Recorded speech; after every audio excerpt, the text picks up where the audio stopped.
2 साल के बाद दे। क्यों कहेगा? क्योंकि उसको पता है 2 साल के बाद इंटरेस्ट ज्यादा मिलेगा।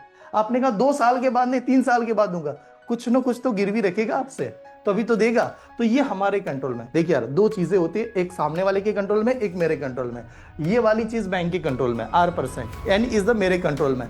तो हम लोग कह सकते हैं simple interest is directly proportional on R% into क्या आ रहा है, ये दोनों अलग अलग है, ये कंट्रोल के बाहर। लेकिन यहां पर ये R का पावर क्या कर रहा है, N कर रहा है, R का पावर N कर रहा है। तो मैं इसे ऐसा लिख सकता हूं कि amount is directly proportional R⁻⁴ कितना।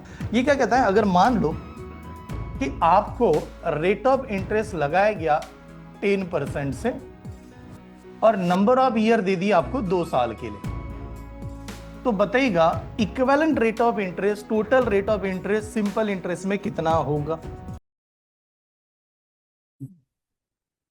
अगर हम लोग रेफरेंस बुक में देखते हैं तो ये टॉपिक हमें दोनों अलग अलग नजर आने वाले हैं, ठीक है। यानी जब आप कोई भी रेफरेंस बुक अच्छी तरह से आपको देखोगे तो आपको नजर आएगा सर प्रॉफिट एंड मतलब simple interest and compound interest, ये वाले टॉपिक के नाम नजर आएंगे। एक जगह पर नजर आएगा कि वो टॉपिक देते समय खाली उसने सिंपल इंटरेस्ट नाम का टॉपिक आपको दे रखा है, ठीक है। और फिर हम लोग देखेंगे कि वहां पर ही दूसरा टॉपिक इसके बाद में सीधा आपको नजर आने वाला है कंपाउंड इंटरेस्ट, ये वाला टॉपिक, ठीक है।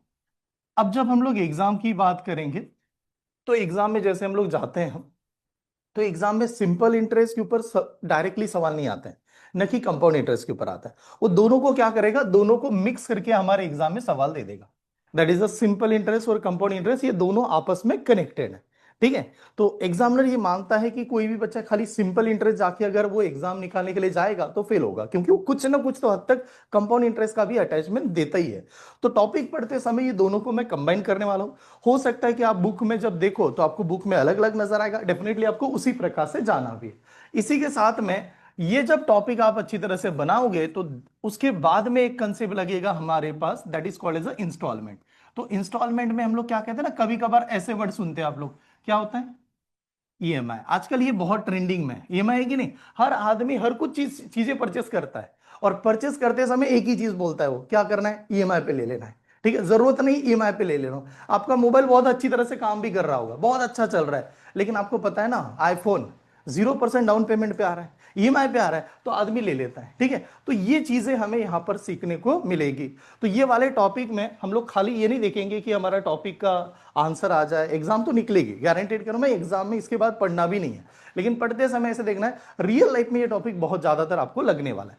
तो वो कहां पर लगता है, किस प्रकार से इंप्लीमेंट करते हैं, क्या क्या टर्म्स आती है, एग्जामिनर कैसे घुमा सकता है। जैसे आज के डेट में credit card is the most of the important, her person के पास में क्रेडिट कार्ड आ भी रहा है। जैसे आपने थोड़ा पैन कार्ड बना लिया तो क्रेडिट कार्ड ऑटोमेटिकली आपको मिल जाता है अच्छी तरह से, ठीक है। अगर आप जॉब करें तो credit card definitely credit card वाले लोग अप्रोच करते हैं। तो क्रेडिट कार्ड अच्छा है या बुरा है उसके बारे में बात करेंगे। सिंपल इंटरेस्ट में क्या चीजें हैं जो कंपाउंड इंटरेस्ट में नहीं है, ये देखेंगे। सिंपल इंटरेस्ट खाली पढ़ने के लिए आता है या रियल लाइफ में भी इंप्लीमेंट होता है, तो ये जानना भी जरूरी है। ऐसा तो नहीं है कि सिंपल इंटरेस्ट पढ़ लिया लेकिन सर लाइफ में कहीं पर नहीं लगा, तो वो समझना बहुत इंपॉर्टेंट है आज के सेशन में, ठीक है। तो चलो स्टार्ट करता हूं, ये दोनों तीनों टॉपिक आपस में कनेक्टेड है ऐसे समझेगा। चले एक बात बताओ, ये वाले टॉपिक आपको क्या रिलेट करेगा, किससे रिलेट करने वाला है, सिंपल इंटरेस्ट हो या कंपाउंड इंटरेस्ट हो, क्या टर्म्स के ऊपर ये डिपेंड करता है, परसेंटेज। ओके चलो परसेंटेज, लेकिन रियल लाइफ में कहां पर लगता है, कब लगेगा ये टॉपिक, कभी आपने सुना है कि सिंपल इंटरेस्ट कंपाउंड इंटरेस्ट, बचपन में तो पढ़ा है, कहां पर लगता है, मैं चाहता हूं कहां पर लगता है रियल लाइफ में। लोन के लिए लगता है। लोन कब लेता है आदमी, हाँ सिंपल सी है ना यार, लोन कब लोगे आप लोग, कुछ खरीदी करना है तो ही लोन लेंगे। देखो कुछ परचेस करना है तो ले सकते हैं, कोई बिजनेस स्टार्ट करना है तो ले सकते हैं। आजकल के डेट में तो हम लोग कहते हैं शादी करने के लिए लोग लोन आदमी ले रहा है, ठीक है, क्योंकि शादी का खर्चा भी उतना हो गया। दुल्हन का लहंगा वो बहुत महंगा हो रहा है आजकल, ठीक है, सिंपल नहीं हुआ, बहुत सारे मतलब अलग अलग ट्रेंड आ गया। वो कहते हैं प्री वेडिंग शूट भी करो, उसके लिए भी लोन, मतलब अलग अलग जगह पर हर कोई चीज आदमी लोन से ले रहा है। पहला एक सिंपल सी बात है कि अगर मुझे कहीं पर भी रियल लाइफ में पैसा लग रहा है तो जो पैसा हमें लग रहा है उसका सिंपल सा प्रकार होता है कि आप अपने फैमिली और फ्रेंड के साथ अप्रोच करो। यानी मेरे जितने भी दोस्त हैं मैं उनसे पैसा मांग लूंगा तो मुझे पता है कि वो इंटरेस्ट नहीं मांगेंगे, घर वालों से पैसा मांगेंगे इंटरेस्ट लेना पड़ेगा? नहीं यार, जितना पैसा हम लोगों ने लिया उतना ही पैसा उनको क्या करना पड़ेगा, रिटर्न करना पड़ेगा, सिंपल सी बात है। लेकिन अगर मान लो कि मैं घर वालों के पास पैसा मांग रहा हूं और उतना पैसा है ही नहीं घर वालों के पास, तो दैट टाइम आदमी क्या सोचता है, चलो बैंक के पास से क्या लेते हैं, पैसा लेते हैं, उठाते हैं, ठीक है। तो ऐसे समझेगा, एक पर्सन है जिसको पैसे की आवश्यकता है और वो बैंक के पास जा रहा है कुछ पैसे डिमांड करने के लिए, पैसे मांगने के लिए। और जो पर्सन पैसे मांगने के लिए बैंक के पास जाता है, उस वाली चीज को कहा जाता है दैट इज अ प्रिंसिपल। ठीक है, जो आप बैंक से पैसे मांगोगे दैट इज अ प्रिंसिपल। और प्रिंसिपल को और एक शब्द से जानते हैं और एक नाम से जानते हैं, that is also called as a सम।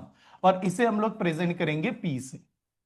ठीक है, अब मान लो हमें पैसे की आवश्यकता है, मैं बैंक के पास गया, बैंक ने हमें प्रिंसिपल इतना पैसा देना स्टार्ट कर दिया। ठीक है, अब ये सोचिए, बैंक आपको पैसा क्यों देगी?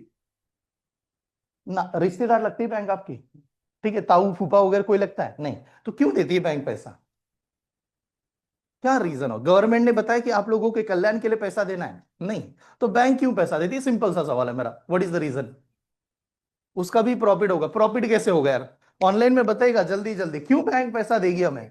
हाँ, हाँ, बैंक इस वजह से पैसा देती है, हर आदमी दूसरे आदमी को पैसा इस वजह से ही दे रहा है कि पैसे देने के बाद वो पर्सन उससे ज्यादा पैसा देगा रिटर्न करते समय। तो बैंक खुद ये कहती है कि जब मैं इसको पैसा दे रही हूं तो सामने वाला पर्सन उसके ऊपर मुझे इंटरेस्ट देगा।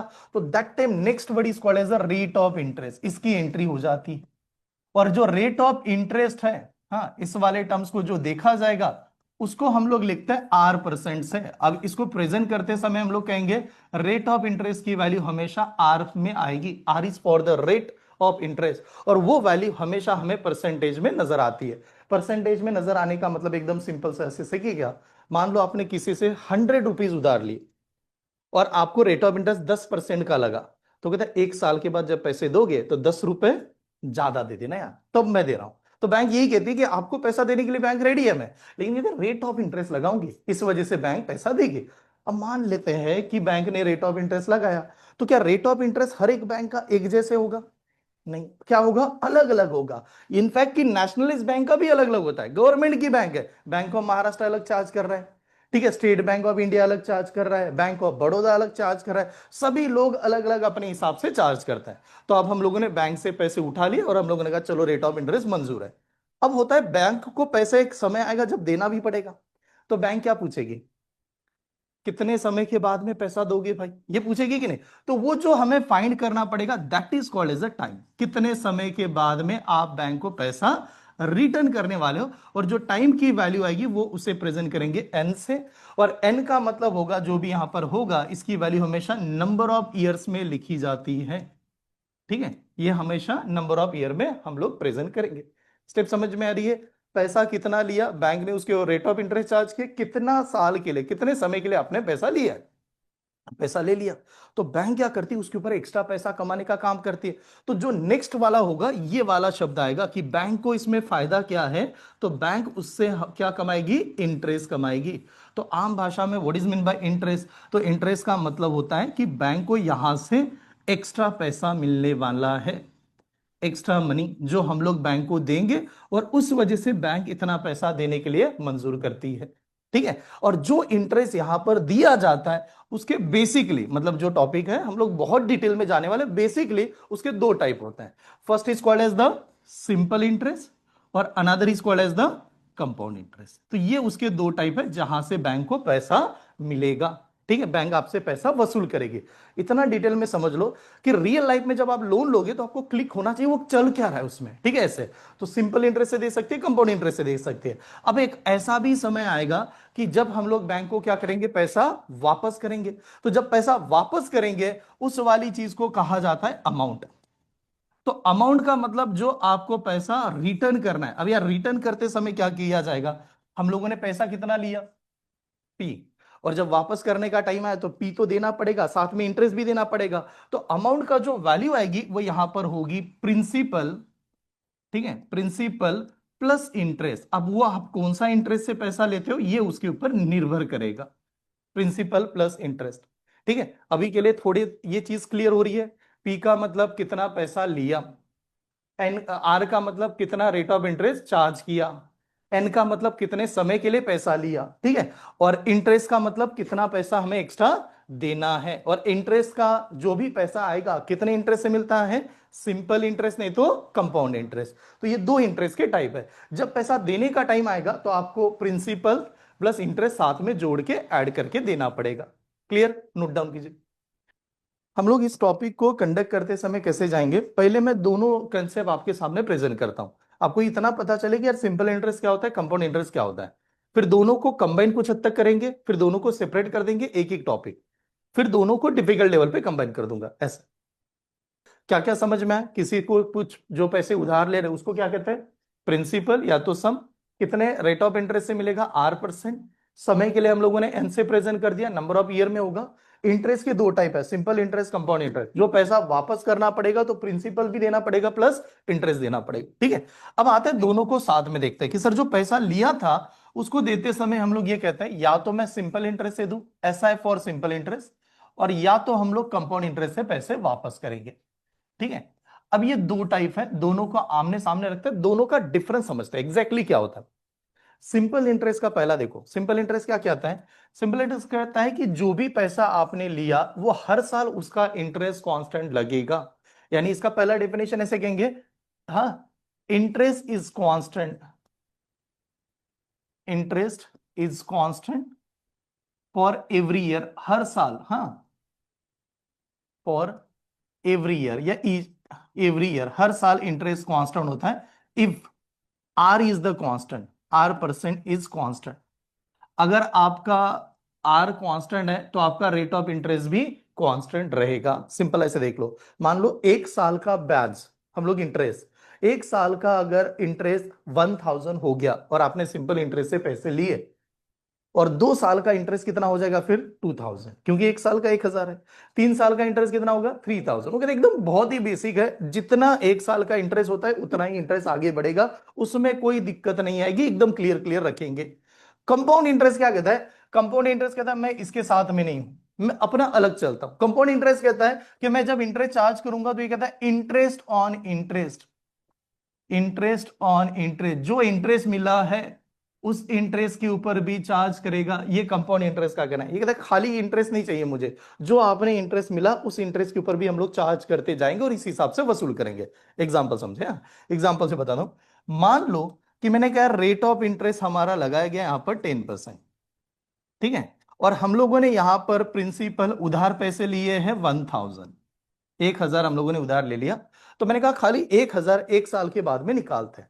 तो एक साल के बाद में जब इसका 10% निकालना पड़ेगा तो आप सीधा कहोगे सर इस नंबर का 10% लगेगा, ठीक है। तो बताओ इसका 10% कितना, 100 रुपीज। तो आपको एक साल के बाद में उसको 100 रुपीज ही देना है, ठीक है, एक साल के बाद 100 देना है। अगर मान लो मैंने कहा चलो मुझे 2 साल देना है, मुझे अगला और एक साल चाहिए, तो क्या होगा, अगर एक साल का 100 है अगले साल भी कितना करेगा, 100 ही करेगा। तो इसका एकदम क्लियर है कि आप जितना भी नंबर बढ़ाओगे, हम लोग नंबर नहीं बढ़ाएंगे, हमारा जो चलता है वही चलते रहेगा, उसमें कोई चेंजेस नहीं करेगा। ये कहेगा ऐसा नहीं करते। ये क्या कर रहा है, अगर इसमें अगर देखा जाए तो इसने कहा कि अगर मान लेते हैं पैसा हम लोगों ने 10% से उधार लिया है, ठीक है, प्रिंसिपल की अमाउंट हमारी 1000 रुपीज है, और आप पहले साल के लिए इंटरेस्ट दे रहे हो, तो ये कह रहा है पहले साल तो ठीक है, पहले साल देते समय इसका सीधा 10% जाएगा। तो बताओ इसका 10% कितना, 100 ही आ गया। तो पहले साल तो दोनों सेम ही नजर आ रहे, क्योंकि इसका भी तो 100 आया था, इसका भी 100 आ गया। लेकिन जब दूसरे साल की बारी है, नेक्स्ट ईयर की बारी है, तो ये क्या करेगा, जो पहले साल का इंटरेस्ट था उसके ऊपर भी इंटरेस्ट लगाएगा। यानी ऐसे समझो, एक साल का इंटरेस्ट कितना, उसने 100 देना ही है, यानी 100 तो दे ही रहे हैं। लेकिन जब 100 दे रहे थे तो कहेगा उसके पहले इंटरेस्ट लगा था कि नहीं, उसके पहले कितने साल का इंटरेस्ट लगा, 1 ईयर का। तो ये जो अमाउंट है इसके ऊपर भी 10% लगा देगा। स्वप्निल बताओ इसका 10% कितना आएगा बेटा, 100 का 10% कितना होता है, 10। तो यहां पर खाली 10 रुपए वो ऐड होगा, ठीक है। देखिए डिफरेंस क्या आ रहा है, इसको 2 साल को कंबाइन करेंगे तो 200 आ रहा है, लेकिन यहां पर क्या हुआ, यहां पर पहले साल 100 है, अगले साल भी 100 का 10% बढ़ गया, तो यहां पर बन जाएगा 110, ये नेक्स्ट ईयर का। लेकिन अगर मान लो सर मैं तो 3 साल के बाद दूंगा, मैं नहीं चाह रहा हूं एक साल के बाद, तो यहां पर आपका चीज वही बन रहा है, यहां पर कितना हो गया 100। अब इसको देखिए ज्यादातर बच्चे इसमें गड़बड़ कर देते, एग्जाम में ऐसे ही सवाल पूछे जाएंगे। अब हमें 3 साल जाना है, तो अब ये क्या कहेगा, ये ऐसे आएगा। चलो यार तीसरे साल भी क्या, अगर हर साल मैंने 100 निकाले तो तीसरे साल भी ये पहला 100 लिख देगा। ठीक है, इसका प्रोसेस देखो, 300 लिखा, लेकिन इसने कहा था इंटरेस्ट ऑन इंटरेस्ट होना चाहिए। तो इस समय जब मैं इंटरेस्ट 100 रुपीज लगा रहा था तो मेरे पहले कितने इंटरेस्ट मिले, 2 साल का इंटरेस्ट मिला। तो ये क्या कहेगा, मैं 2 साल का इंटरेस्ट लगाने से पहले इसके ऊपर 10% चार्ज करूंगा। बताओ इसका 10% कितना, 10। तो यहां पर आ जाएगा 10, ये स्टेप समझ में। फिर कहेगा चलो मैंने पहले साल का तो इंटरेस्ट वसूल कर लिया, फिर कहेगा मैं ये जो था इसके ऊपर भी 10% चार्ज करूंगा। तो बताओ इसका 10% कितना, 11। तो यहां पर तो तीसरा साल का जो इंटरेस्ट आएगा that is called as, number कितना हो जाएगा, 121। तो जितना साल आपका बढ़ेगा उसकी वैल्यू बढ़ती ही जाएगी। तो ये माना जाता है कोई भी पर्सन कंपाउंडिंग वाले चक्कर में अगर फंस गया, वो अच्छी चीज है बुरी चीज है, लोन के मापित अगर फंस गया बर्बादी स्टार्ट हो जाती है। ठीक है, क्योंकि ये रुकने का नाम नहीं लेगा, ये इंटरेस्ट के ऊपर इंटरेस्ट कमाता रहेगा और चलता ही रहेगा। तो इसमें सबसे बड़े वाले कौन से जोल है सर, जो फंसते ही फंसता है, क्रेडिट कार्ड इसी का एक द्वारा एग्जाम्पल है। पूरा इसका सेट है। क्रेडिट कार्ड सिंपल इंटरेस्ट से पैसा देता ही नहीं है, उल्टा क्रेडिट कार्ड इसी से देता है। क्रेडिट कार्ड का कोई रेट ऑफ इंटरेस्ट बता सकता है 1 साल का कितना होता है, एनीवन गेस कर सकते हो। चलो ऐसे नॉर्मली मान लो, अब ऐसे मान लो आप बहुत जमींदार आदमी हो, बहुत पैसा है, आपने किसी को 1 लाख रुपए दिया, तो 1 साल के बाद में कितना इंटरेस्ट का आप एक्सपेक्ट करोगे, 10%, 20%, बस खुश है कि नहीं। क्रेडिट कार्ड महीने का 16 या 20% लगाता है, एक महीने का 16 या 20%, 20% महीने का लगा दिया तो साल का कितना, 240%। 1 लाख रुपए लो, 3,40,000 वापस करो, 1 साल के बाद चक्कर ही घुमा देता है आपको। ठीक है, समझ नहीं आता। और क्रेडिट कार्ड का यही जाल है जिसमें लोग ट्रैप हो जाते हैं। हर महीने से वसूल करेगा, डायरेक्ट वसूल करता है कि नहीं, 2-3 महीने पैसा मत दो, आदमी भेज देगा घर पे। ठीक है, फोन बार बार करवाएगा, तो that is the credit card. तो ये कंपाउंडिंग आ रहा है। अब देखो यार, हमें सीखने के लिए क्या है, सीखने के लिए ऐसे देखना है, मैं दोनों को आमने सामने इस वजह से रख रहा हूं, इसमें इंटरेस्ट मेरा कांस्टेंट रहेगा, हर साल भी अगर आ गया तो मेरा इंटरेस्ट सेम होने वाला है। इसमें क्या हो रहा है, इंटरेस्ट ऑन इंटरेस्ट चलेगा, जो इंटरेस्ट है उस इंटरेस्ट के ऊपर भी इंटरेस्ट लगाया जाएगा। दूसरी चीज आपने नोटिस की होगी, इसका पहले साल का इंटरेस्ट कितना था, 100। इसका भी पहले साल का कितना था, 100 ही था। तो ये बात ध्यान में रखना, for a first year S I is equal to क्या हो जाएगा, सी आई हो जाएगा। लेकिन ये कंडीशन कब आनी चाहिए, जब एन की वैल्यू कितने साल के लिए आनी चाहिए, 1 ईयर के लिए। तो आपने किसी से पैसा उधार ले लिया और आप 1 साल में रिटर्न कर रहे हो, तो आप किसी से भी चले जाओ, सिंपल इंटरेस्ट लग जाए, कंपाउंड इंटरेस्ट, तो उसमें बेस्ट होगा। ठीक है, 1 साल के लिए। लेकिन 1 साल से अगर वैल्यू बढ़ रही है तो उस केस में सोच समझ के देखना जरूरी है। अब रियल लाइफ में क्या हमें सर लोन लेते समय इस वाले से मिलता है, ये तो टॉपिक पढ़ा जाता है। आज तक कोई भी पर्सन को सिंपल इंटरेस्ट से लोन दिया ही नहीं जाता, तो मिलता किसको है, पढ़ते क्यों है। अगर आप में से कोई भी ऐसा पर्सन हो जो फ्यूचर में एक बैंक में सिलेक्ट हो गया, ठीक है, एनी बैंक, जैसे मान लो कि किसी ने बैंक ऑफ महाराष्ट्र ज्वाइन कर लिया, अब बैंक ऑफ महाराष्ट्र ज्वाइन करने के बाद आपको लोन की, मैं एग्जांपल ले रहा हूं, बैंक ऑफ महाराष्ट्र ज्वाइन करने के बाद आपको लोन की आवश्यकता पड़ी और आपने बैंक ऑफ महाराष्ट्र से लोन उठाया, तो बैंक क्या कहेगी पता है, अपना आदमी है, घर वाला आदमी है। घर वाला क्यों, दूसरे बैंक का थोड़ी है, अपना एम्प्लॉय है, तो इसको लोन देंगे, कौन सी इंटरेस्ट से देंगे, सिंपल इंटरेस्ट। लेकिन आप कोई गवर्नमेंट ऑफिसर हो, प्राइवेट हो, पॉलिटिशियन हो, आपको लोन चाहिए, बैंक क्या कहेगी, अपना आदमी नहीं है, दूर दूर का रिलेटिव्स है, इससे लोन किससे दे दो, कंपाउंड इंटरेस्ट से। तो खाली उसी बैंक का एम्प्लॉय अगर रख दिया जाए, बाकी हर आदमी को जो लोन मिलता है कंपाउंड इंटरेस्ट से मिलता है। ठीक है, पक्का, नोट डाउन कीजिए। डिफरेंस समझ में है, अभी तक कोई फॉर्मूला नहीं लिखा के दिया कि क्या होता है, खाली इतना बताना चाहता हूँ इसमें क्या चलता है और इसमें क्या हो रहा है। ठीक है, ऐसे इसमें हम लोगों ने कहा simple interest is constant for every year if R is a constant. ये कह रहा है कि मैं इंटरेस्ट ऑन इंटरेस्ट लगाऊंगा, ये मेरा तरीका है और इसका निकालने का पैटर्न मैंने आपके सामने रखा है। ठीक है, पहले दिन दोनों को आमने सामने लेके पढ़ लो कि ऐसे क्या क्या होता है, दोनों में डिफरेंस क्या है। फिर एक पार्ट को इतना डिटेल में जाएंगे कि हर एक टाइप वहां पर कवर करेंगे ऐसे। ठीक है, लिखा। और आगे मैं प्रॉफिट एंड लॉस इससे कनेक्ट करूंगा, हाँ ये ध्यान में रखना क्योंकि वो इसी के ऊपर आएगा। पैसे की ही तो चीज होती है प्रॉफिट एंड लॉस में, तो इसमें आएगा यार। रब करूं, चलिए लिखा था, कंप्लीटेड, हाँ चले नेक्स्ट। अब जाते हैं यहां पर, नेक्स्ट देखिए। अब मान लो सिंपल इंटरेस्ट कंपाउंड इंटरेस्ट दोनों साथ में लिख रहे हैं, 10 तक तो सभी को ये पढ़ाया भी गया है, तो बताइएगा सिंपल इंटरेस्ट निकालने का कोई फॉर्मूला याद है किसी को, मतलब अगर किसी ने पूछा कि यार सिंपल इंटरेस्ट जो भी निकालते हैं उसका कोई फॉर्मूला भी तो होगा, व्हाट इज द फॉर्मूला? हाँ सही है, P into R into N divided by 100। एकदम बेसिक सा फॉर्मूला है जिससे सिंपल इंटरेस्ट की वैल्यू निकाली जा सकती है। ठीक है, ये कहते हैं यार सीधा सीधा सिंपल इंटरेस्ट का फॉर्मूला लगाओ तो डायरेक्ट आंसर आ जाएगा। ठीक है, तो यहां पर P into R into N divide by 100 कर दिया। अब यहां पर बनाते समय हम लोग ये कह सकते हैं कि सिंपल इंटरेस्ट जो है वो डायरेक्टली प्रोपोर्शनल होगा। क्यों डायरेक्टली? देखे यहां पर ना, 100 तो नंबर है कि नहीं, 100 नंबर है, तो हम लोग कह सकते हैं 100 नंबर है तो ये मेरा कांस्टेंट हो गया यहां पर, ये बदलने थोड़ी वाला है, ये तो सिर्फ सेम चीज है, इज अ कांस्टेंट। अब दूसरा यहां पर एक मॉडल समझेगा, आप बैंक के पास पैसे लेने के लिए चले गए। अब ऐसे कंडीशन में मान लेता है एज अ स्टूडेंट, आप बैंक को कह रहे 1 करोड़ चाहिए, तो बैंक देगा? देगा क्या? नहीं देगा, ऐसा थोड़ी कि बैंक देगा। तो पता है ये चीज जो है ना पैसा, ये भी कांस्टेंट होता है। कैसे? या तो बैंक आपका लोन अप्रूवल करे, नहीं तो रिजेक्ट कर दे। बैंक आपको कहेंगे कि आपको दे नहीं पाएंगे, नहीं तो आपको कहेंगे मिल जाएगा। अगर मान लो पैसा आपको मिल गया, आपने कोई अमाउंट मान ली, छोटा अमाउंट ले लेते 1 लाख रुपए एजुकेशन लोन के लिए, कोई काम के लिए, तो बैंक कह रही मैं आपको पैसा दे देती हूं। बैंक पैसा देते समय एकदम से अकाउंट में ट्रांसफर करेगी या महीने महीने देगी? आपको पैसा बैंक से आपने लोन लिया, तो आप लोन एकदम से अकाउंट में आएगा या मंथली आएगा, वीकली आएगा, हफ्ता आएगा, कैसे आएगा? एकदम से देती। लोन एकदम से ही दिया जाता है, अलग अलग इसमें नहीं दिया जाता। तो मैं कह सकता हूं ये भी जो चीज है मेरी, वो भी क्या है? कांस्टेंट है। मिला या तो नहीं मिलेगा, बात समझ रहे हो? या तो दे दिया नहीं तो नहीं दिया, यही कहेगा, बाकी कुछ नहीं है। गड़बड़ होती है दो चीजों के ऊपर, ध्यान से ये देख लीजिए। अब एक बात बताओ, आर का मतलब क्या है? Rate of interest. ये हम लोग डिसाइड कर सकते हैं क्या? मैनेजर का गला पकड़ लिया और बताया बस 10% नहीं है, 4% से दे, कर सकता हूं क्या? नहीं, वो कहेगा मेरे ऊपर भी बॉस बैठा है, कर नहीं सकता। तो ये किसके पास है? ये मेरे कंट्रोल में है क्या? नहीं, ये किसके कंट्रोल में है? बैंक के कंट्रोल में। ये किसके कंट्रोल में है? हमारे कंट्रोल में है। आप लोग कहेंगे सर आज 1 साल में नहीं दे सकता, 2 साल के बाद दूंगा, तो बैंक उल्टा आपको खुशी खुशी वापस भेज देगा, 2 साल के बाद दे। क्यों कहेगा? क्योंकि उसको पता है 2 साल के बाद इंटरेस्ट ज्यादा मिलेगा। आपने कहा 2 साल के बाद नहीं, 3 साल के बाद दूंगा, कुछ ना कुछ तो गिरवी रखेगा आपसे, तभी तो देगा। तो ये हमारे कंट्रोल में। देखिए यार, दो चीजें होती है, एक सामने वाले के कंट्रोल में, एक मेरे कंट्रोल में। ये वाली चीज बैंक के कंट्रोल में, R%, एन इज द मेरे कंट्रोल में। तो हम लोग कह सकते हैं simple interest is directly proportional on R% into क्या आ रहा है? एन, इसके ऊपर डिपेंड है। अगर आपके इन दोनों में भी थोड़ा बहुत चेंज हो रहा है तो आपका सिंपल इंटरेस्ट की वैल्यू क्या हो जाएगी? बढ़ जाएगी। ये स्टेप समझना, simple interest is directly proportional R% into N होगा। अब हम लोगों ने ये भी देखा कि सर अमाउंट भी तो देना है।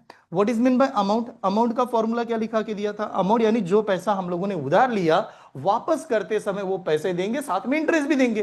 तो लिया कितना था? प्रिंसिपल। दिया कौन से है? सिंपल इंटरेस्ट से, ऐसे दिया है कि नहीं?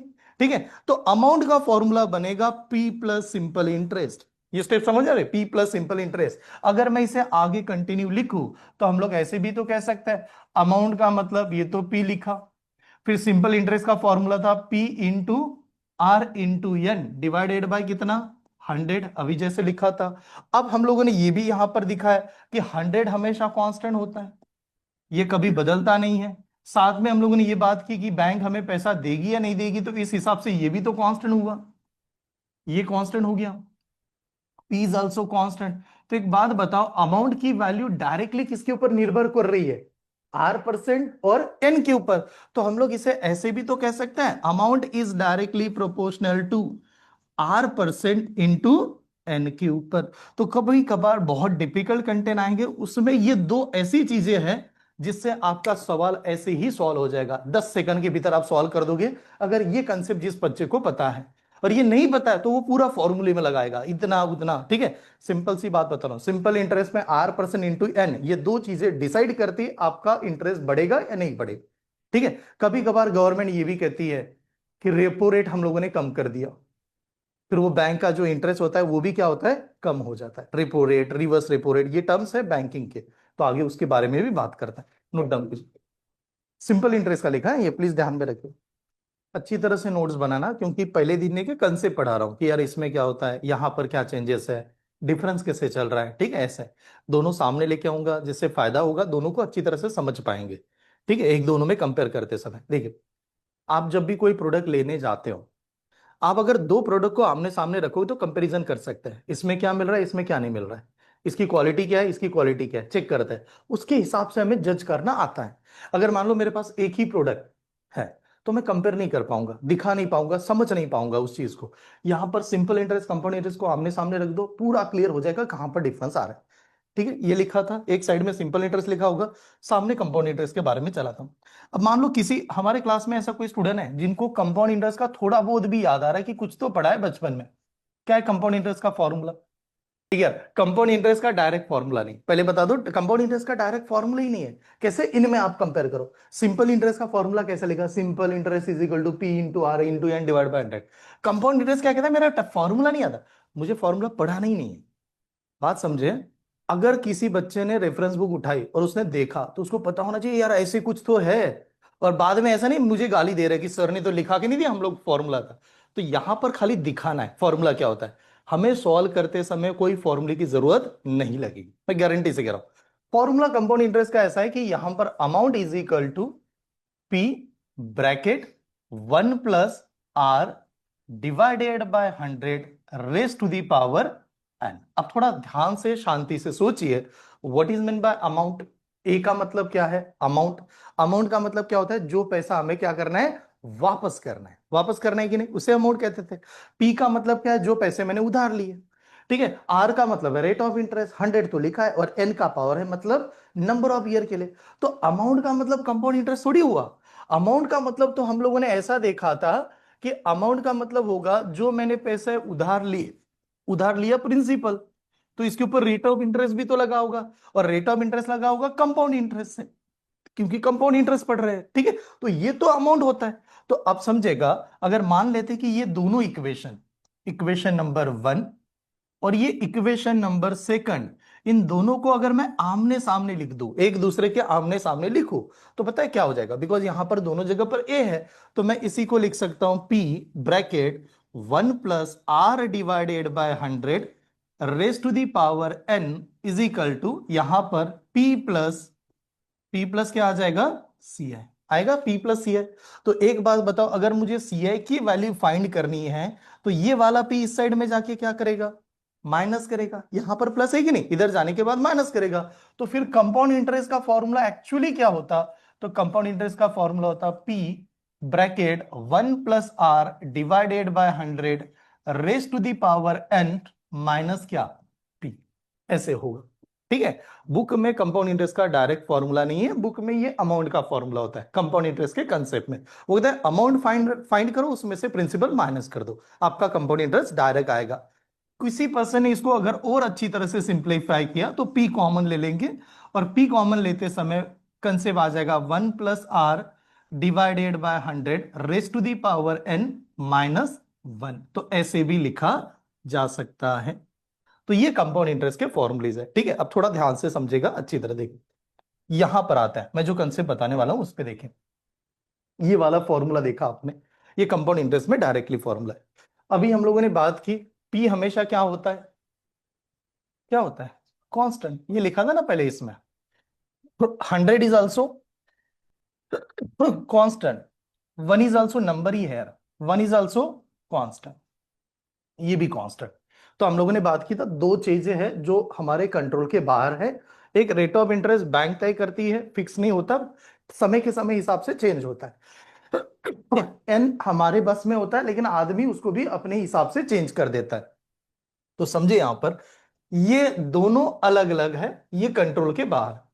लेकिन यहां पर ये आर का पावर क्या कर रहा है, एन कर रहा है, आर का पावर एन कर रहा है। तो मैं इसे ऐसा लिख सकता हूं कि amount is directly proportional R raise to power कितना, एन। ये इसे मैं कह सकता हूं, अमाउंट की वैल्यू तो आर के पावर एन में बसती है।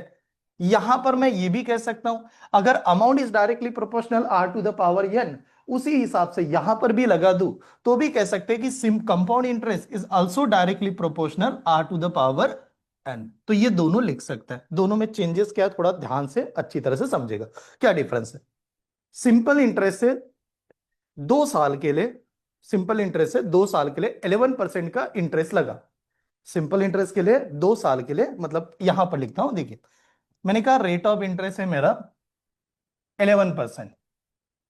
जस्ट एक एग्जांपल है, नॉर्मली नंबर ऑफ ईयर है 2 ईयर। अगर कंसेप्ट वाइज जाते तो सिंपल इंटरेस्ट का इंटरेस्ट कितना हो जाएगा इसमें, 11 11 2 साल के लिए तो कितना होगा, 22 होगा। 11 11 2 साल के लिए, क्योंकि आपने क्या लिखा पता है, सिंपल इंटरेस्ट को क्या लिखा, आर इंटू एन लिख दिया, आर इंटू एन लिखा कि नहीं, ये स्टेप समझ में। आर इंटू एन का मतलब कितना होगा, 2 इंटू 11 कितना, 22 हो जाएगा। यहां पर क्या लिखा था, कोई बता सकता है? अभी कंसेप्ट बता रहा हूं मैं, अमाउंट ओरिएंटेड। यहां पर क्या लिखा था, आर टू द पावर कितना, एन लिखा था। तो बताओ 11 का पावर 2 कितना, 11 का पावर 2 कितना, 121, बहुत ड्रास्टिकली बढ़ जाएगा। ठीक है, ये डिफरेंस है। पावर बहुत बड़ा होता है, मल्टीप्लाई छोटा होता है, ये ध्यान में रखो। हाँ, अगर मैंने 10 को 3 से मल्टीप्लाई करने के लिए बताया तो आपको 10 इंटू 3 यार 30 होता है, लेकिन मैंने 10 का पावर 3 कर दिया तो उसका 1000 होता है। ठीक है, तो हमें वो निकालना नहीं कह रहा हूं मैं, बस खाली इतना समझाना चाहता हूं कि आपकी ये चीजों को क्लियर होना चाहिए। डिफरेंस क्या है, वहां पर आपने देखा, वहां पर आपको ये नजर आया कि सीधा amount is directly proportional to R percent into N. यहां पर क्या हो रहा है, अमाउंट की value is directly proportional to R to the power N. ठीक है, तो ये सबसे बड़ा डिफरेंस है। क्लियर, नोट डाउन कीजिए, स्टार्ट करते हैं। ठीक है, ये समझ में आए? तो दोनों में डिफरेंस क्लियर हुआ कि कहां कहां कैसे आएंगे और क्या क्या चीजें दी जाएगी। ठीक है, अब आते हैं दोनों के कंबाइन में कर रहा हूं टाइप ऑफ एग्जाम्पल पे कि कैसे एग्जाम में पूछा जाता है। तो हमारे एग्जाम में एकदम बेसिक सवाल इसके ऊपर आता है, that is called as equivalent rate of interest. ये पहले बनेगा इक्विवेलेंट रेट ऑफ इंटरेस्ट, हाँ ऐसे आएगा। अब क्या होता है इक्विवेलेंट रेट ऑफ इंटरेस्ट, और इसमें किसके ऊपर सवाल आया है, ये एकदम बेसिक वाला टाइप है जिसके ऊपर, हाँ मतलब मैं अभी यहां से सवाल की शुरुआत कर रहा हूं। अब सवाल बनाते समय एक हर बार एग्जाम में पूछा गया, what is the equivalent rate of interest. इसका मतलब है, इक्विवेलेंट का मतलब कंबाइन कर दो, रेट ऑफ इंटरेस्ट जो भी है उसको क्या कर दो, कंबाइन करो और बताओ क्या आंसर आएगा। अब ये एग्जाम में जब भी आए, इसने कभी भी सिंपल इंटरेस्ट पे इक्विवेलेंट रेट ऑफ इंटरेस्ट पूछा ही नहीं है। ये पूछता है हमेशा कंपाउंड इंटरेस्ट के ऊपर, उसका रीजन समझता है। ये क्या कहता है, अगर मान लो कि आपको रेट ऑफ इंटरेस्ट लगाया गया 10% से, और नंबर ऑफ ईयर दे दी आपको 2 साल के लिए, तो बताइएगा equivalent rate of interest, total rate of interest simple interest में कितना होगा। सिंपल इंटरेस्ट से रेट ऑफ इंटरेस्ट कितना होगा, इसका ये सवाल है सिंपल सा। तो आप देखिए, 10% से रेट ऑफ इंटरेस्ट लगाया गया, कितने साल के लिए, 2 साल के लिए। सिंपल इंटरेस्ट क्या कहता है, हर साल क्या होता है, सेम ही होता है, ये होता है कि नहीं। तो सिंपल इंटरेस्ट क्या करेगा, सिंपल इंटरेस्ट ऐसे कहेगा, सर यार पहले साल के लिए 10 लगाया होगा, अगले साल के लिए भी 10 लगाया होगा, और 10 और 10 की एडिशन कर दो कितना होगा, 20%। तो सिंपल इंटरेस्ट कहता है कुछ सवाल ही नहीं बनता, 2 साल का पूछा है, 1 साल का पता है, तो डायरेक्टली मल्टीप्लाई कर दो, एडिशन कर दो, आंसर आ गया। तो इसका 20% हो गया। लेकिन अगर मैंने यही सवाल आपको कंपाउंड इंटरेस्ट में पूछ लिया और पूछा गया कि यार इक्विवेलेंट रेट ऑफ इंटरेस्ट बताओ 2 साल का क्या होगा, तो कंपाउंड इंटरेस्ट देखो क्या करेगा। कंपाउंड इंटरेस्ट करेगा, ठीक है पहले साल कितना था, 10, पहले साल 10 था कि नहीं। कंपाउंड इंटरेस्ट कहेगा अगले साल भी कितना हो रहा है, 10 ही हो रहा है, 10 हो रहा है कि नहीं। बट कंपाउंड इंटरेस्ट कहेगा अगर मैंने अगले साल का 10% निकाला तो मेरे पहला साल भी तो इंटरेस्ट मिला था, तो जो मेरा पहला साल का इंटरेस्ट मिला था इसके ऊपर मैं 10% लगा दूंगा। ये कंपाउंड इंटरेस्ट का कहना है। तो बताओ 10 का 10% कितना, 1 होगा। तो यहां पर नंबर 1 हो जाएगा, और बताओ इनकी एडिशन कितनी, हाँ 11, सभी एडिशन है 21। तो ये होता है इसका 21 इक्विवेलेंट रेट ऑफ इंटरेस्ट। तो इसी वजह से जब भी सवाल आए इक्विवेलेंट रेट ऑफ इंटरेस्ट, इस पे आता ही नहीं हो, वो आएगा आपको बार बार इनमें, डायरेक्टली बता दो। तो एक तो ये तरीका है कि आपने नंबर लिखा धीरे धीरे और ऐड कर दिया, और दूसरा किसी को लगा सर बहुत टाइम लग जाता है इसमें, तो दूसरी एक ट्रिक्स मेथड है, पहले ये देखना, ये हमेशा कंपाउंड इंटरेस्ट पे आता है, और इक्विवेलेंट रेट ऑफ इंटरेस्ट फॉर्मूले से चाहिए तो ये लिखेंगे x plus Y plus X into Y divided by 100 is directly equivalent rate of interest का फॉर्मूला। किसी को लगता है बस फॉर्मूला बता दो मजा आ जाए डायरेक्टली, ठीक है, बट इसका ड्रॉबैक है, आगे बता दो ड्रॉबैक है। तो इसमें हम लोग क्या करेंगे कि डायरेक्ट फॉर्मूले में आएंगे। तो बता यार एक्स प्लस वाई, पहले साल कितना 10, अगले साल कितना 10, प्लस 10 इंटू क्या करेंगे 10 डिवाइडेड बाय कितना 100। ये स्टेप समझ में आपको, एक्स की वैल्यू 10, वाई की वैल्यू 10, तो बताओ 10 प्लस 10 कितना 20, प्लस यहां पर कर देता हूं, ये एक जीरो दो जीरो, दो जीरो कैंसल, तो 1 इंटू 1 तो 1 ही होगा। तो ये कितना आ जाएगा 21। तो that is the equivalent rate of interest. ठीक है, नोट डाउन कीजिए, ऑनलाइन मध्ये चेक करा, बहुत इंपॉर्टेंट कंसेप्ट है, आप जब इसको पढ़ोगे बहुत बार गलती ये हो जाती है कि हम लोग सभी एग्जाम के लिए ही पढ़ रहे हैं आज भी, जबकि ये रियल लाइफ में सबसे ज्यादा लगेगा। कभी ना कभी ऐसा टाइम आएगा आप सभी को कि बैंक से पैसा लेना ही पड़ेगा, ठीक है, किसी से पैसा उधार लेना ही पड़ेगा। हाँ, खास करके बैंक से, गवर्नमेंट से, तो उस केस में हमें देखना पड़ेगा कैसे पैसे दे रहा है, इंटरेस्ट कैसा लगा रहा है। और ज्यादातर लोग इंटरेस्ट देखते नहीं हैं, ठीक है, तो वो समझना बहुत जरूरी है इस वाले टॉपिक में। एग्जाम तो निकले लेकिन ऐसे पता चले कि कहाँ पर कैसे कैलकुलेशन किया गया है, ये अच्छी तरह से हैंडल हो, ठीक है। इक्विवेलेंट रेट ऑफ इंटरेस्ट समझ में आया कि क्या प्रकार है, कैसे निकाल सकते हैं, ठीक है। और एक छोटा सा एग्जाम्पल लेते हो, फिर डिफिकल्ट इस वाले पैटर्न पे चलते हैं। एग्जाम में कभी भी सिंपल इंटरेस्ट के ऊपर इक्विवेलेंट रेट ऑफ इंटरेस्ट पूछा नहीं जाएगा। अगर गलती से आपके समय आ गया तो यार सिंपल सा एडिशन कर दो, वैसे ही आंसर है, ठीक है, डायरेक्टली। ये क्लियर हुआ। एक छोटा सा और एग्जांपल लेते हैं, फिर डिफिकल्ट करता हूं। हाँ, देखिए, अगर मान लो ऐसे आ गया तो कि इक्विवेलेंट रेट ऑफ इंटरेस्ट पूछा गया है, first is the 20%, then is the 30%। मुझे सिंपल इंटरेस्ट, कंपाउंड इंटरेस्ट दोनों से चाहिए। मान लो सिंपल इंटरेस्ट से कितना होगा, सिंपल इंटरेस्ट से कितना होगा, 30% और 20%, और कंपाउंड इंटरेस्ट से क्या डिफरेंस होगा। पहले सिंपल इंटरेस्ट का बता दो, कोई लिखना लिखने लायक तो सिंपल इंटरेस्ट में नहीं है। व्हाट इज द कंपाउंड, पहले साल का 20%, अगले साल का 30%, इक्विवेलेंट रेट ऑफ इंटरेस्ट कितना चला, ठीक है। पहले साल कितनी, 20, अगला साल कितना, 30, वो अलग अलग दे रहा है। एडिशन कितना, तो 50 तो हो गई एडिशन, इसमें क्या है। तो सिंपल इंटरेस्ट में कोई सवाल ही नहीं बनता, सिंपल इंटरेस्ट में तो डायरेक्ट नंबर की एडिशन कर रहा है, ठीक है, एडी ऐड कर दो डायरेक्टली। क्योंकि वहां पर 10-10 था ना 2 साल के लिए, तो पहला साल 10, अगले साल 10, तो एडिशन ही तो कर रहे थे। यहां पर चेंज होगा, कोई बता सकते हैं यहां पर कैसे आएगा। देखो पहला स्टेप देखो, पहले साल कितना था, 20, पहले साल 20 था, समझेगा आराम से, पहले साल 20 था। अगला साल कितना है, 30, अगले साल 30 था। लेकिन जब अगले साल 30 लगा रहे थे, जब ये 30 इक्विवेलेंट रेट ऑफ इंटरेस्ट चल रहा था, तो ये क्या करेगा, इस नंबर के ऊपर भी कितना लगा देगा, 30% लगाएगा। ये जब 30 चल रहा था, वो कहेगा मेरे पहले इंटरेस्ट आया कि नहीं, उसका भी 30% लगाऊंगा। इसका 10%, 2, 10% की वैल्यू 2। अब 10 को 30 बनाना है तो इंटू 3 करना पड़ेगा, तो 2 इंटू 3 करो, 6। तो यहां पर इसका वैल्यू 6 से बढ़ जाएगा। अब हम लोगों ने सभी की एडिशन की, तो एडिशन करते समय हमें नजर आएगा कि ये 20 और 30 कितना, 50, 50 और 6 कितना, 56। तो इक्विवेलेंट रेट ऑफ इंटरेस्ट ये हमारा 56 बन रहा है, ठीक है। अब किसी को लगता है सर इसको जल्दी सॉल्व करें, तो अभी एक फॉर्मूला भी लिखा के दिया था। What is the formula, X plus Y plus X into Y divide by 100। तो उस वाले पैटर्न में जाएंगे तो एक्स की वैल्यू 20, वाई की value 30, plus 20 into 30 divided by कितना, 100, ऐसे करेंगे। ये वाला सॉल्व करते, और जब ये सॉल्व करते तो ये दो जीरोस, यहां से दो जीरोस गायब, तो बताओ 20 प्लस 30, 50, और यहां पर 2 इंटू 3 कितना, 6। तो व्हाट इज द आंसर, 56। तो एकदम सिंपल सा है, इक्विवेलेंट रेट ऑफ इंटरेस्ट ऐसे लगा सकते हैं, ठीक है, नोट डाउन कीजिए। समझ में आ रहा है कि नहीं। देखिए पहले एक आप टॉपिक पढ़ते समय, अब मुझे एक बात बताओ, अगर मुझे ऐसे ही सवाल पूछना है सिंपल इंटरेस्ट पे, तो एग्जामिनर क्यों टाइम वेस्ट करे।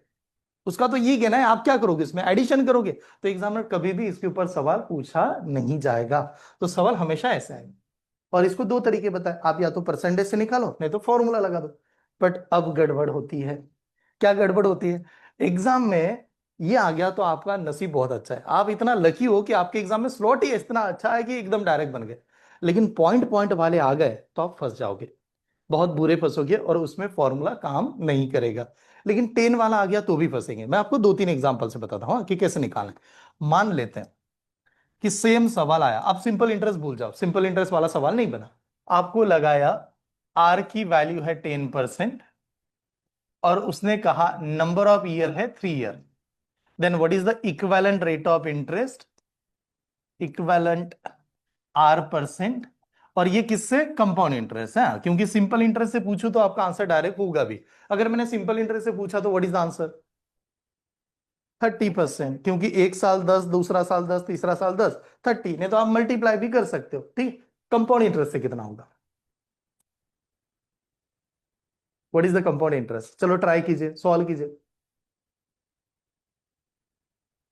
ओके चलो फॉर्मूला लगा सकते हैं, फॉर्मूला नहीं बनेगा, क्यों नहीं बनेगा, पर वो तो 2 साल के लिए था, यहाँ पर 3 साल लगा दिया। तो लगा तो सकते हैं, लेकिन बहुत एडजस्टमेंट करना पड़ेगा, देखते हैं। हाँ रुकिए, ठीक है। पहला फॉर्मूला नहीं है, 3 साल का कोई फॉर्मूला ही नहीं होता। अभी तो एक ही ट्रिक्स थी। चलो पहले साल कितना, 10। आराम से देखिए, लिखना मत, समझे, पहले साल 10। नेक्स्ट ईयर कितना, 10। अब नेक्स्ट ईयर जब 10 आया, तो उसने कहा पहले साल तो इंटरेस्ट था, उसका भी इंटरेस्ट दे दो। तो इसके ऊपर 10 लगा होगा फिर तो, इसके ऊपर 10 लगाएगा कि नहीं, बताओ, इसका 10, 1। तो यहां पर हुआ कितना एडिशन, 20, सॉरी, कितना, 11। ये स्टेप समझ में आ रही है, किसी को डाउट है? देखो रुका देना, क्योंकि बहुत इंपॉर्टेंट कंसेप्ट है, आगे आपको यहां से कनेक्ट करेगा वो सभी के सभी। तो यहां पर लिख दिया।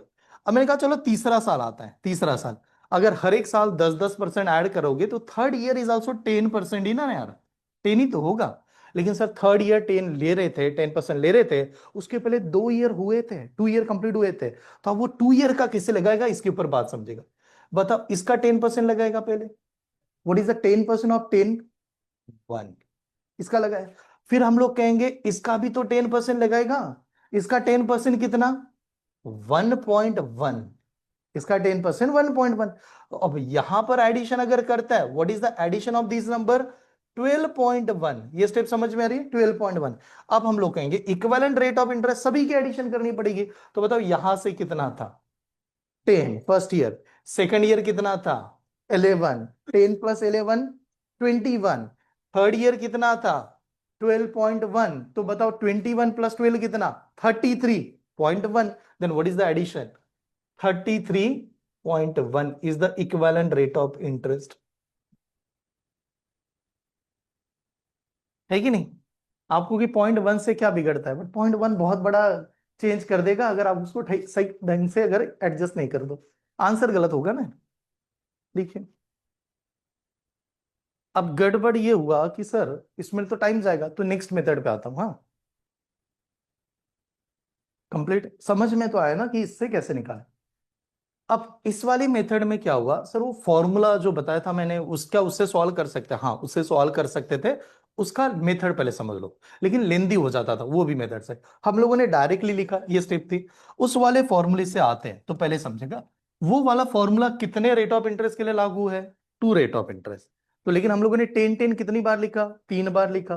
तो पहले मैं दो 10 को कंबाइन करता हूं। देखिए मैंने ऐसा लिखना है उसको, 10%, देन 10%, और उसके बाद में भी 10%। ऐसे ये 10-10 का पूरा साइकिल बन रहा है। तो आपने पहले कहा कि चलो ऐसे करते हैं, इन दोनों को सॉल्व कर लेते हैं, इन दोनों को पहले कंबाइन करते हैं। इन दोनों को कंबाइन करते हैं तो आप ऐसे लिखते हैं, पहला 10 plus 10 plus 10 into 10 divided by कितना, 100। ये स्टेप समझ में आ रही है यार सभी को? अगर इसे अगर मैं सॉल्व करूं, तो यहां से ये जीरो, यहां से जीरो कैंसल, ये हमारा 20, और 20 और 1 तो कितना आंसर आता, 21। ये क्लियर हुआ सभी को, 21, यहां तक तो 21 आ गया सर। अब इनका 21 आया, तो इसका मतलब हुआ अब ये 10% बचा है और ये 21 बचा है। अब इन दोनों में सेम फॉर्मूला लगाना पड़ेगा। अब इन दोनों को करते कंबाइन। हाँ, तो ये मेरा पहला 10, फिर इस साल का 21 प्लस 10 इंटू 21 डिवाइडेड बाय कितना, 100। ये स्टेप समझ में, ठीक है? जब इसे आगे सॉल्व कर रहे होंगे तो ये बात होगी। बताओ 10 प्लस 21 कितना, 31। यहां पर 31 लिख रहा हूं, प्लस किया, इसका एक जीरो, इसका एक जीरो गायब कर दिया। अगर 21 को 10 से डिवाइड करेंगे, व्हाट इज द नंबर, 2.1। खाली एक पॉइंट बीच में लग जाएगा, हाँ, एक जीरो निकालने के लिए। तो ये आएगा 2.1। अब 2.1 और 31 की एडिशन करें, व्हाट इज द एडिशन, 33.1। तो यहां से ऐसे आंसर आएगा। बट पर्सनली इसको रिकमेंड नहीं करने वाला, दिखाना चाहता हूं ये भी, मुझे एग्जाम में ये मेथड नहीं चाहिए। दिखा रहा हूं सभी कि क्या क्या हो रहा है, जो मेथड बताने होंगे उसको अभी दिखाता हूं, बहुत ही जल्दी जल्दी बताने वाली मेथड। Note down please. समझ में आ रहा है?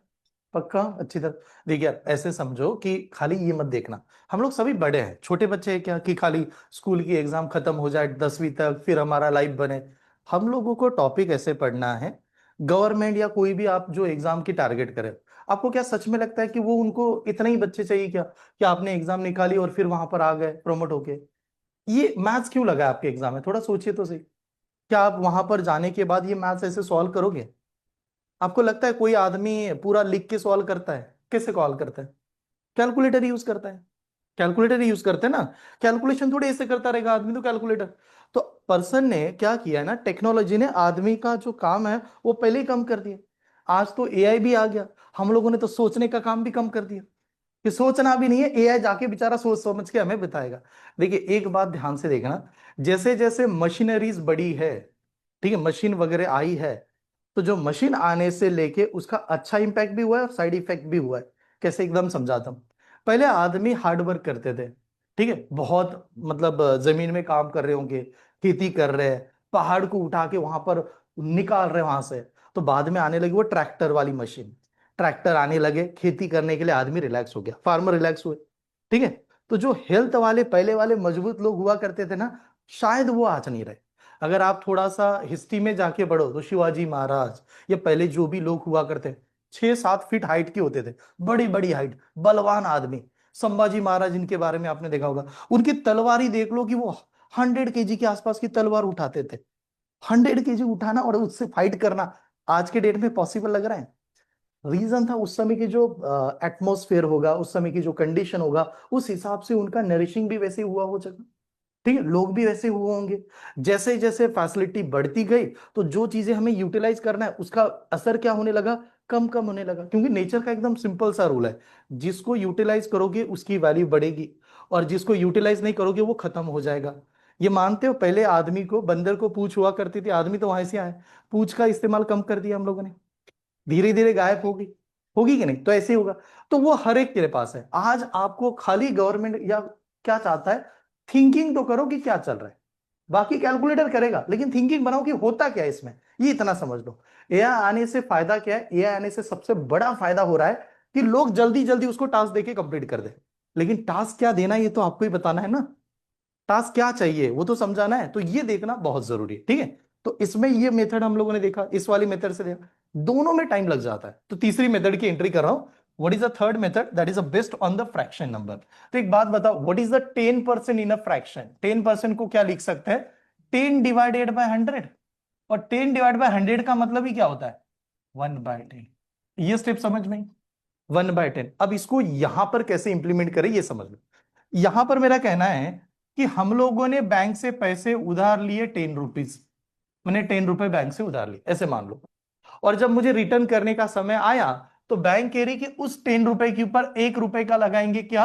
इंटरेस्ट। ये ऊपर वाला पैसा मेरा इंटरेस्ट है। तो हम लोगों ने 10 रुपए लिए थे, अब 10 लिए और 1 रुपए इंटरेस्ट देना है, तो 10 की वैल्यू 1 रुपए बढ़ेगा, फिर कितना देना पड़ेगा? 11। हम लोगों ने 10 लिया, फिर तो 11 देना पड़ेगा।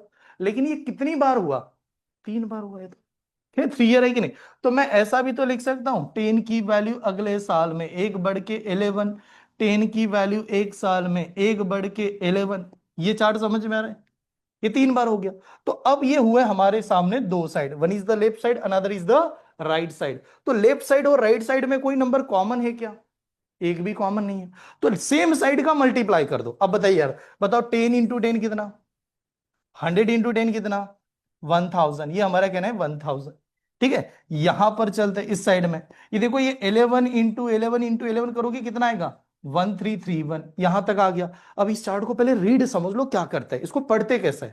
देखो इसमें ऐसे पढ़ाया जाता है कि ये वाला जो पैसा, ये आपका है प्रिंसिपल, ठीक है, ये मेरा प्रिंसिपल, और पैसा मैं वापस कर रहा हूं, तो ये मेरा है अमाउंट। प्रिंसिपल की वैल्यू कितनी? 1000। अमाउंट की वैल्यू कितनी? 1331। डिफरेंस जो आएगा वो तो इंटरेस्ट होगा। What is the difference between this two number? 331। तो ये मेरा इंटरेस्ट बना। अब ये जो इंटरेस्ट बना वो किसके ऊपर इंटरेस्ट लगा? 1000 के ऊपर। तो मुझे तो पूछा गया था what is the rate of interest, equivalent rate of interest. तो 331 डिवाइडेड बाय 1000 इंटू क्या करेंगे? 100। ये बन जाएगा इक्विवेलेंट रेट ऑफ इंटरेस्ट, ठीक है। तो यहां पर सॉल्व करते समय ये 1 2 3 1 2 0 कैंसल, 10 से इसको डिवाइड करो, व्हाट इज द आंसर? 33.1। तो ये वाला आंसर डायरेक्ट आएगा ऐसे। अब किसी